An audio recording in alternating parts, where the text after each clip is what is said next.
A few weeks back, Smoke Signals overheard someone mention they weren't entirely sure how tribal government worked. To that person who asked, you were not alone. Whereas, like with state and federal governments, you're taught how it works in school. With the tribal government, we're never really given a venue to where we can educate people on it. Like, people have to kind of jump in and make it a hobby of theirs to be familiar with their tribal government. That was Tribal Council Vice Chair Chris Mercier explaining why he thinks some people may not have a full understanding of tribal government. It is a complicated system, but it's important for tribal members to know how it works so they may be informed on their rights and have the opportunity to be more engaged with the tribe. So, we decided to break it down for you.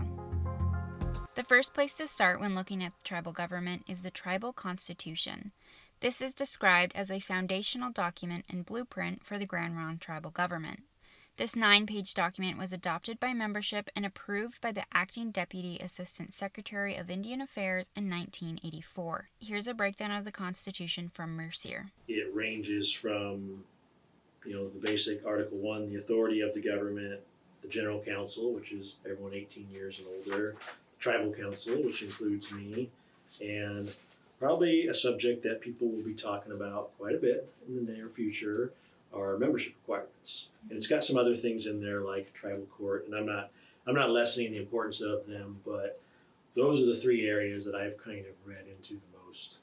The remaining articles pertaining to the function of the tribe include Article 4, Tribal Court, Article 6, Elections, and Article 8, Amendments. Under each article are subsections that give a little more information. For example, Article 3 covers Tribal Council, and its subsections detail powers, fundamental decisions, and procedures. Mercier said reading the Constitution will inform you of your rights as a tribal member, but the Constitution is somewhat broad, as it is, again, the foundation for the tribal government and its operations.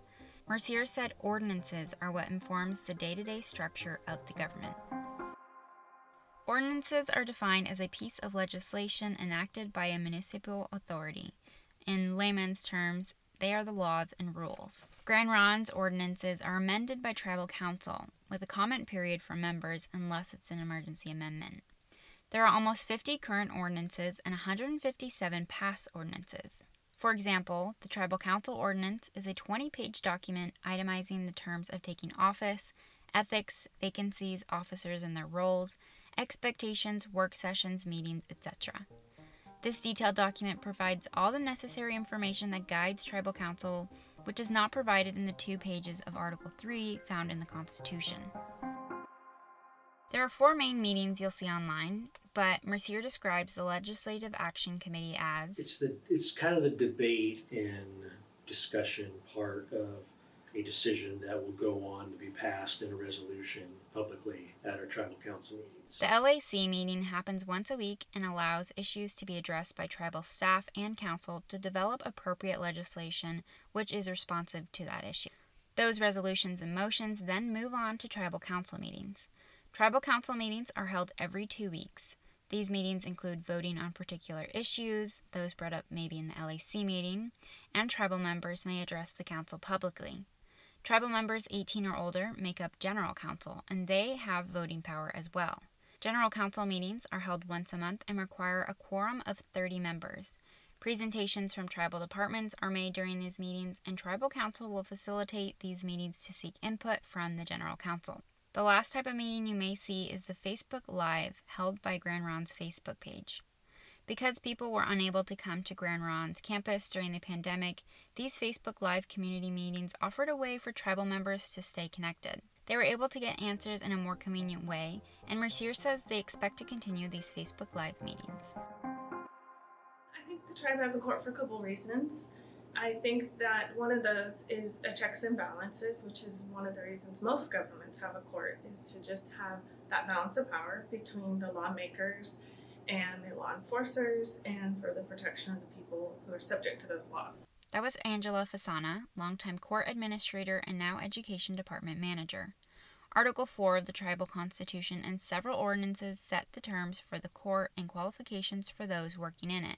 Fasana said the court is made up of court staff who process the cases, the judge who oversees and reviews laws, and the tribal attorney's office. But I think the membership also participates in the court, and when I was in there as court administrator, we added some programs to the tribal court to bring in the tribal voice, so that there was a tribal membership voice as part of the court, and those programs continue today with peacemakers, tribal member review, and CASA, and that's how tribal members can participate in court on a volunteer basis. Fasana explained there are 2 general court jurisdictions, civil and criminal. Our court only exercises civil jurisdiction and not criminal jurisdiction. We can expand to criminal jurisdiction at some point. It is within our purview with our sovereign powers, but we haven't expanded into that realm. We've only stuck with the civil at this point.